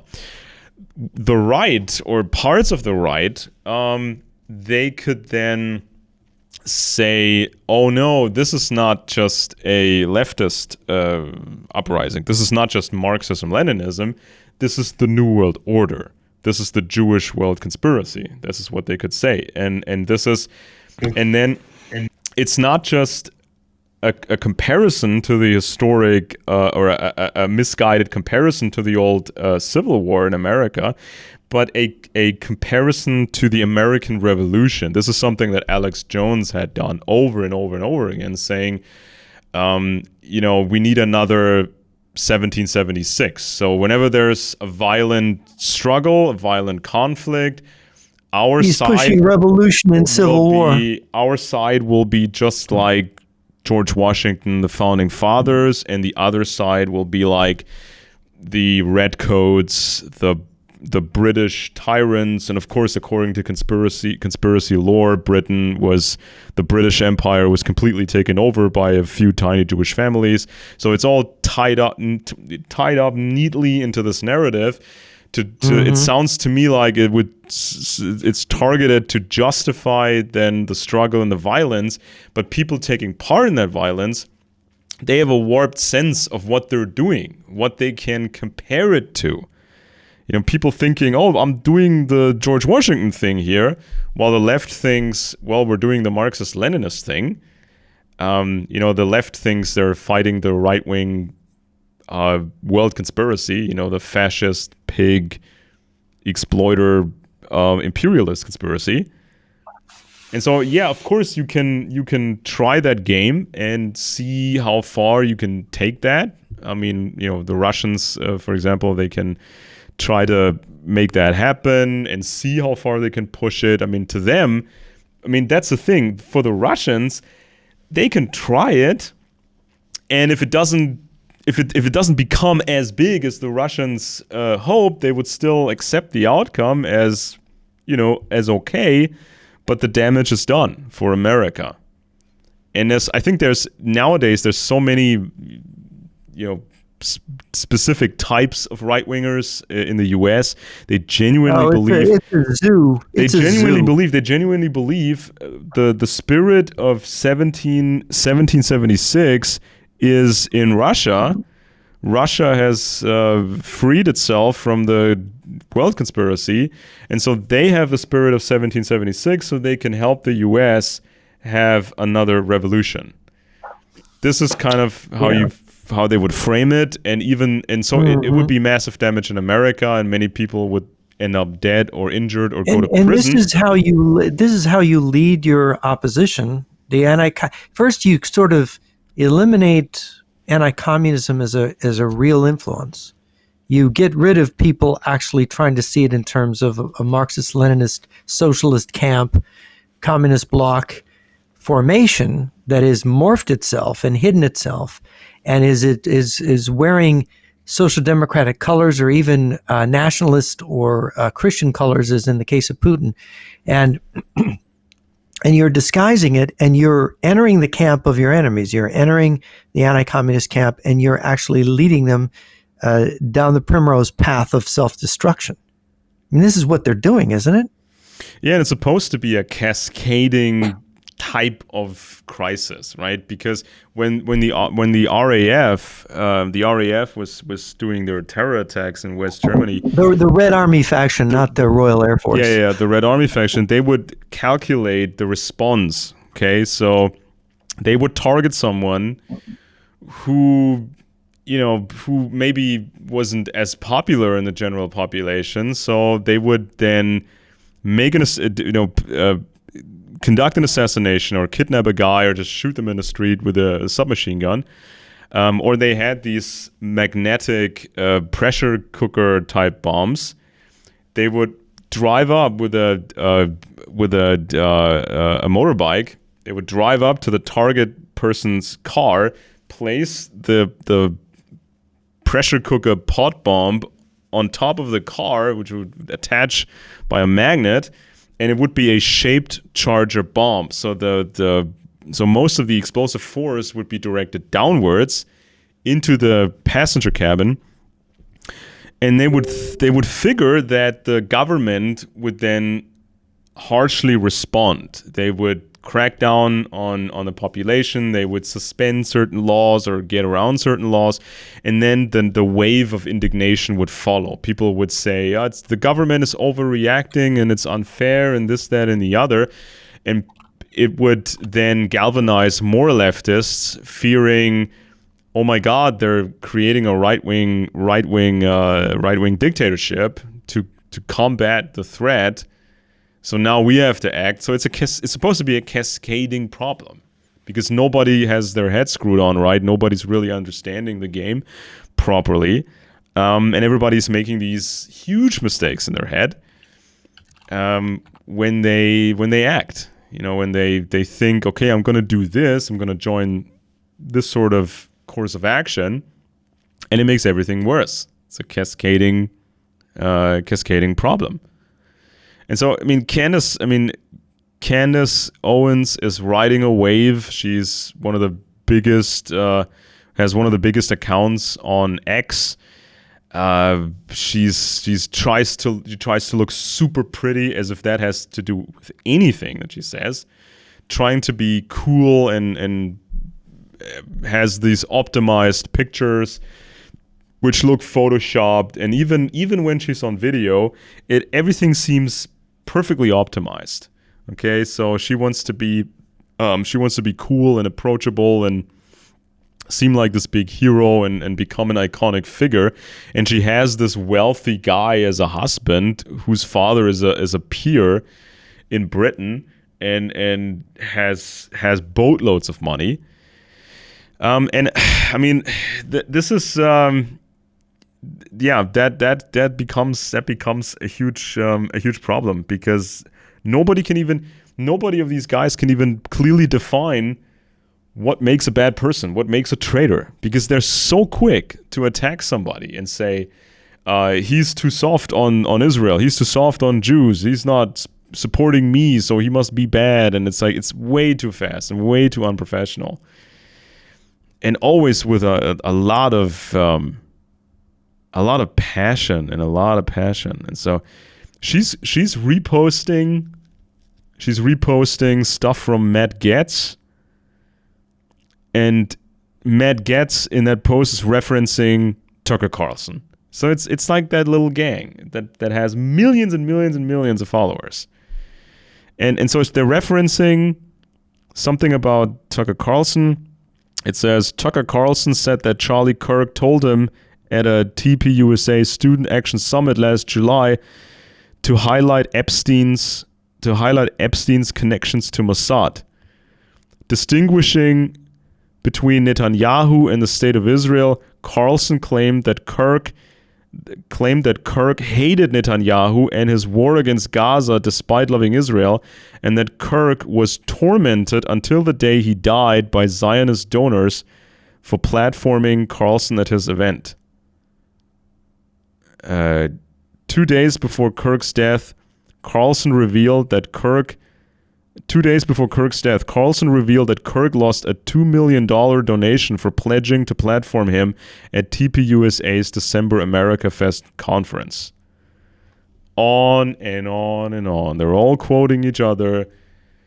And oh my God, Kirk was falling out of love with Israel, or he had, at least he hated Netanyahu, and hated the war against Gaza, which we talked about this endlessly, right? I mean, the Palestinians, the KGB controlling the Palestinians for generations, and Moscow being the spider in the web and pushing Iran and the Palestinians and other Muslim nations, just building these potential war fronts against Israel and others. But here you have these guys, Carlson, Gads, Candace Owens, all of them, each of them, they have millions of followers. And it sounds like they make Netanyahu out to be the prime suspect here. That's what it sounds like to me. Maybe I'm totally dumb. Maybe I can't read English, but that's what it sounds like to me. People can read the comments, hundreds of comments under these posts, because the people in the comments, they can speak more freely, and of course then Carlson, Candace, they can all say, well, we didn't say what these commenters were saying. We didn't say that. We just said this, that, and the other. So, again, why didn't get Kirk? Why wasn't Kirk more accurate about Israel and the Palestinians and the KGB running the Palestinian groups for decades? He didn't know, because he grew up with these influencers, and these influencers, they didn't really talk about the KGB that much, and they didn't really talk about the persistent threat and how Moscow is still running the Palestinians and the Iranians. He probably didn't know, because his environment didn't talk about it. His predecessors, they didn't really talk about these things. So he probably didn't know. And of course, the network gives the framework. Talk about this, but not that. And then, of course, when I'm not sure if Kirk was turning on Netanyahu just by himself, if this was all Kirk's decision or judgment.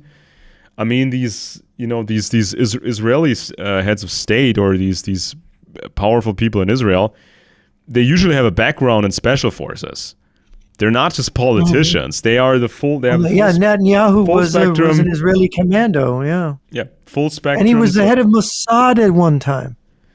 Yeah, and so who knows who knows what Israeli intelligence was really doing with some Epstein connections, and some connections to Robert Maxwell, who also had Soviet connections. I mean, it's difficult. Well, the Moscow likes to paint this as a Mossad, and we had nothing to do with Epstein, or we had nothing to do with Maxwell. Yeah. When really, if you look at the fine print, it's some former KGB people admitting in the 90s that Maxwell was their guy. I think that's been scrubbed off the internet now. Yeah, and maybe the Mossad wanted to get into some circles to for normal intelligence reasons. They try to get into something. It's so many complicated things that go on in the intelligence world.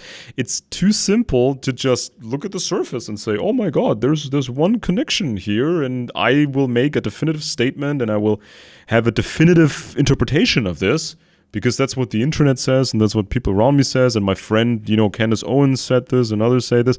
I mean, that's not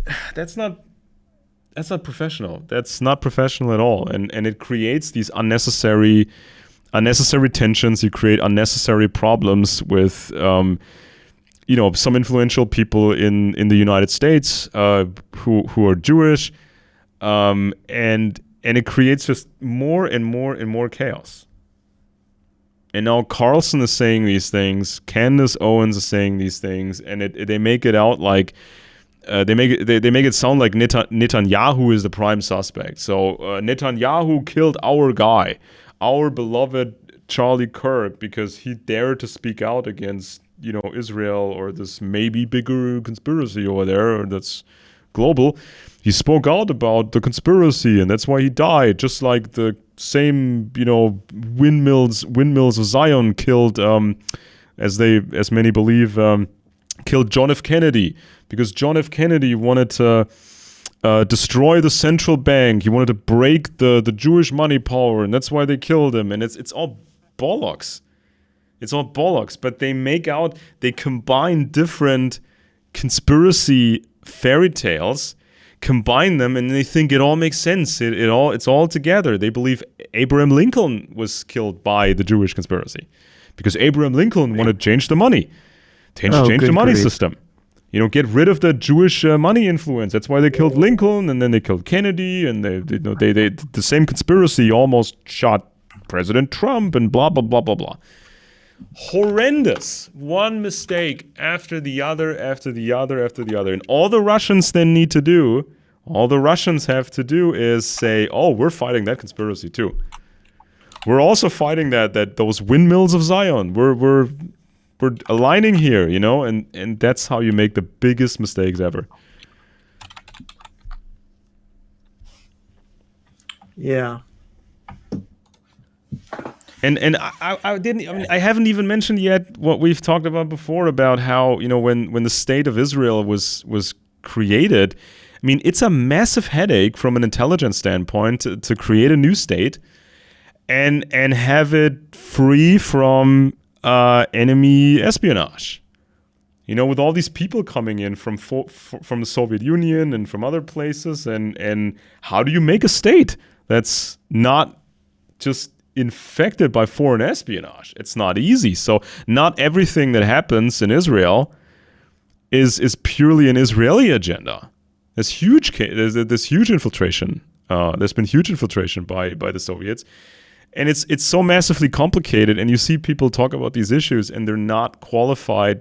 They're not qualified to talk about it. So even somebody with the best intentions, even somebody who is a totally great person, even such a person can be horrendously wrong and cause problems with that. He really can cause problems with that.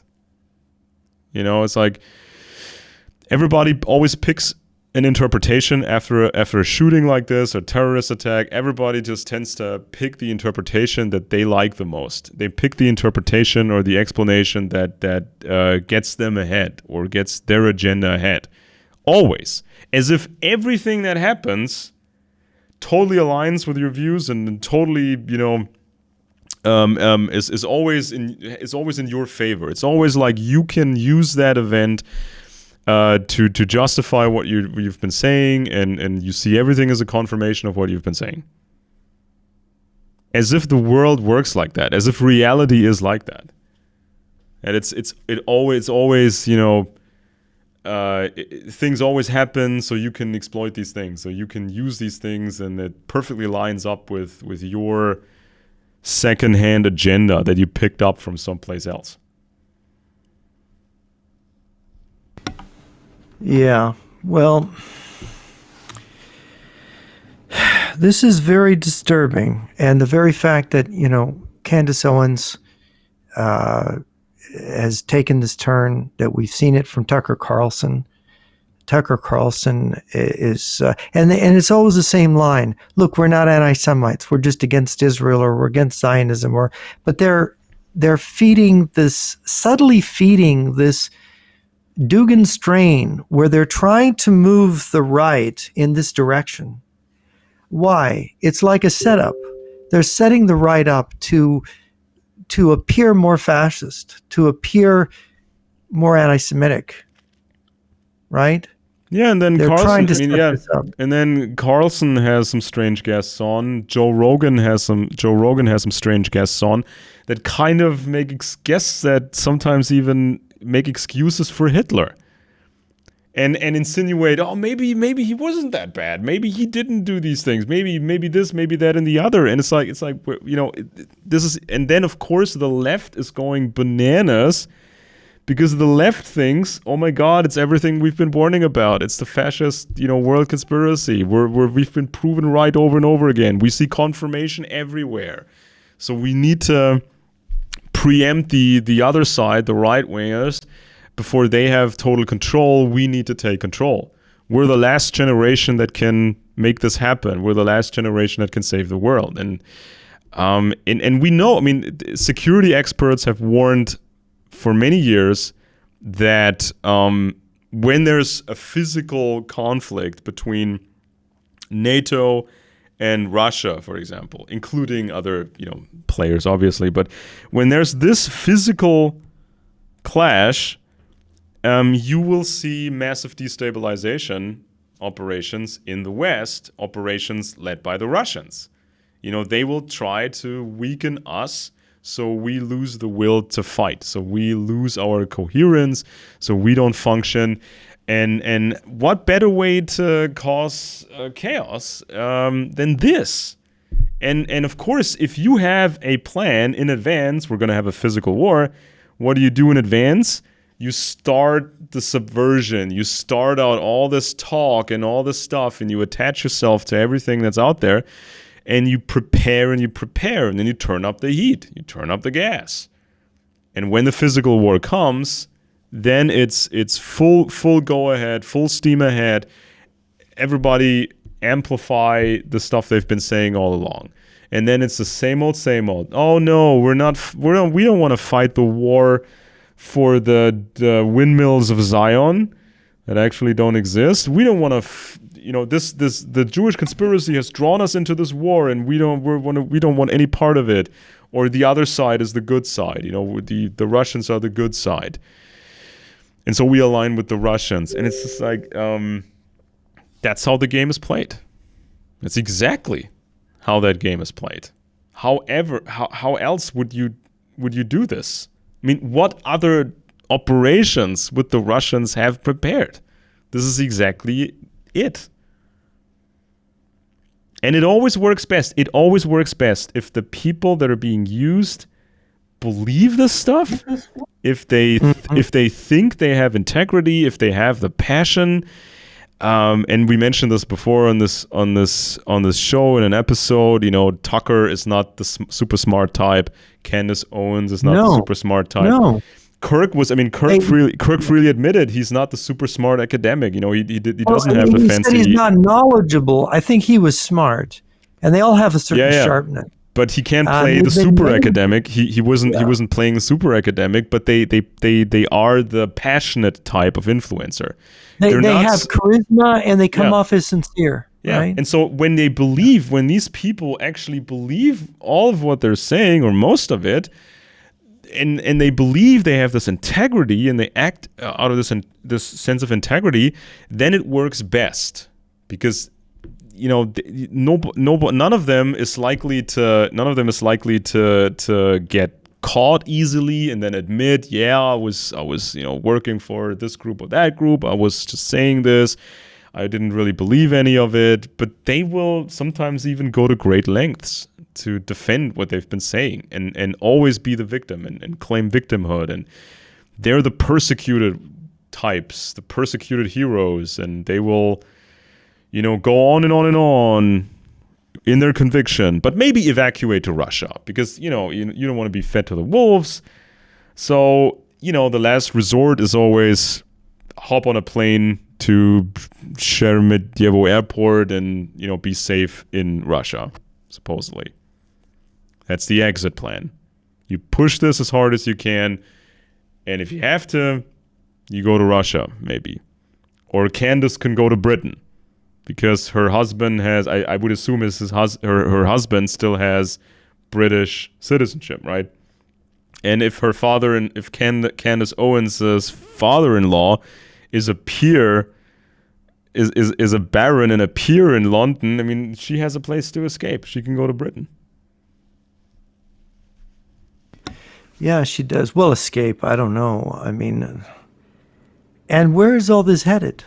If they've got the right tied into these knots, if they're able to openly point to the statements of Candace Owen and Tucker Carlson, and even they're trying to put this on Charlie Kirk, to bring them into this kind of right-wingism, this is a transformation of the right. One thing about William F. Buckley you could say, he did not accept anti-Semitism.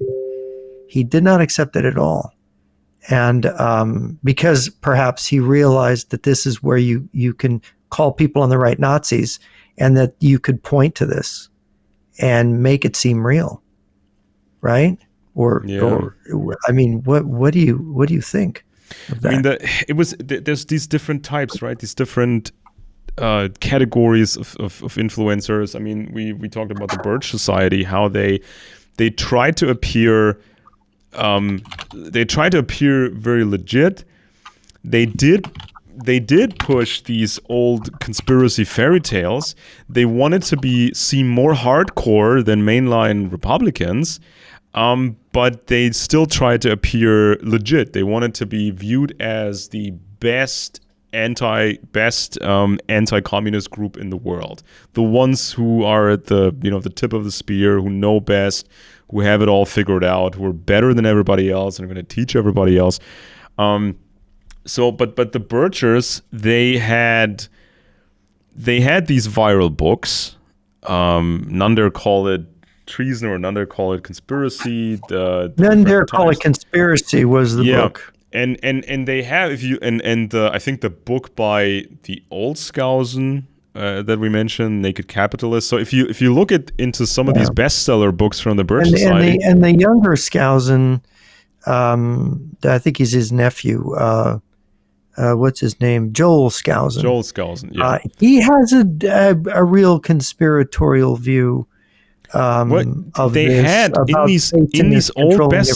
in these old best-selling books. They made a great deal out of the Rothschild fairy tales, and it would sound almost word for word like you would read in full-blown conspiracy books that were advertised as total conspiracy books. The same key Rothschild fairy tales, ripping off the British, the London Stock Exchange after the Battle of Waterloo, stealing from the House, the House of Hessen, and just taking over the British Empire, and then getting all these other European nations to fight each other, like a divide and conquer strategy. These little Rothschilds, everybody knew where they lived. Everybody, could find them in 5 minutes. But they were plotting all this according to these Birch books. It's really in there. You can find it. They would get all these European countries, Christian nations, to battle each other, because they were financing these different kings and kingdoms, and every time somebody was out of line, they would fund the others to fight that guy, blah, blah, blah. Even though we know from European history that the empires just played that game. They tried to form alliances temporarily, and if they had a stronger alliance, they could try to smash a weaker alliance. That was just how the game was played. It wasn't necessary. It functioned that way, unfortunately. There was no Jewish conspiracy needed. Sometimes the British, especially, the British Empire originally had, or the aristocracy that's connected to the British Empire. The aristocracy, a specific type of aristocracy, they had recruited the first Rothschild and used him for tasks. He worked for them, and then they used his sons to perform work. And they sent the sons into different countries. The Germany, France, but it is a high possibility that the little Rothschild family simply worked exclusively for British intelligence, because would have been the obvious thing to do. But the Birchers, they used the fairy tales, and they explained War and Peace with that conspiracy idea that these Christians would have otherwise, apparently these Christian nations would have gotten along nicely. But then the satanic Rothschilds came, blah, blah, blah, and just everybody was killing each other. It's so easy, it seems to me, because these people there's an anti-intellectualism on the right. Before I forget, the last aspect of this. Imagine if there's a war, but if there's a war if there's a war between NATO countries and Russia, then the conspiracy influencers will say, this is another example of that divide and conquer strategy. Oh, look, the mythical windmills of Zion are again these windmills of Zion again are pitching Christian nations against each other to fight each other. The U.S., for example, is then America is then fighting Russia. Two Christian nations fighting each other. Again, just like in the old Europe, because of the windmills of Zion. The windmills of Zion. This anti-Semitism is a weapon that the Russian intelligence services have used since the Bolshevik Revolution and before. The old Tsar's intelligence service used anti-Semitic themes as a weapon. And the anti-intellectualism on the right, and the fact that the left has sort of claimed the academy. This anti-intellectualism, it's where people, they don't know enough history, they haven't studied enough, they don't understand the tools of thinking in social science terms. They only have this very simplistic religious notion. It's not even sophisticated theology that they always revert to, and they are just wide open to being manipulated by the anti-Semitism. I mean, I saw it in the president of the John Birch Society, Jack McManus, who told me, how Hitler was the dupe of the Jews and they're setting up Israel as a footstool of the Antichrist. And I was just baffled because the Birch Society pretended that it openly pretended it sort of was mainstream. They believe in capitalism and supporting Israel and then I realized, no, that's none of that. That's all a facade. And the conspiracy theory was everything to them. So have we covered this, do you think, enough? Or is there anything more? Yeah, I think we've untangled what's been going on for generations. I mean, unfortunately, this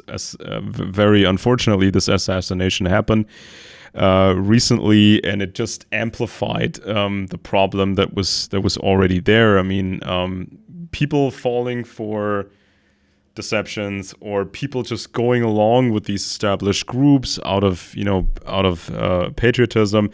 These mistakes are made, and those are dangerous enough. And then, of course, if somebody gets killed, it just accelerates the problem because people are not understanding this assassination.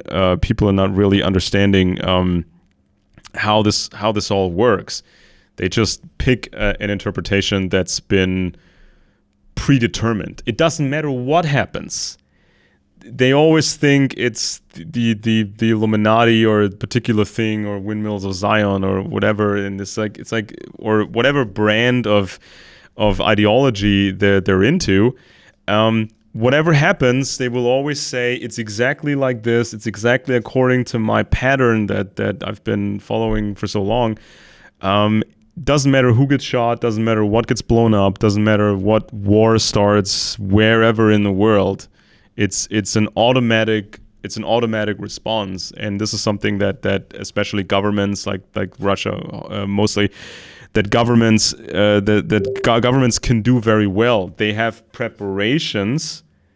propaganda preparations, and then when something happens, they have all this material ready to assemble. It's like compiling a program out of pre-prepared code. You just compile it, and then you ship it out from the very first minute. So this is something that people need to really consider. Yeah. Well, anyway, that's good. So everybody, this has been a long conversation. I thank you, Alex. It's been very interesting. I am Jeff Nyquist here in America. Alex Benesch has been my co-host in Germany. And this has been another edition of Friends and Enemies. And I thank you for joining us and hope you will join us next week.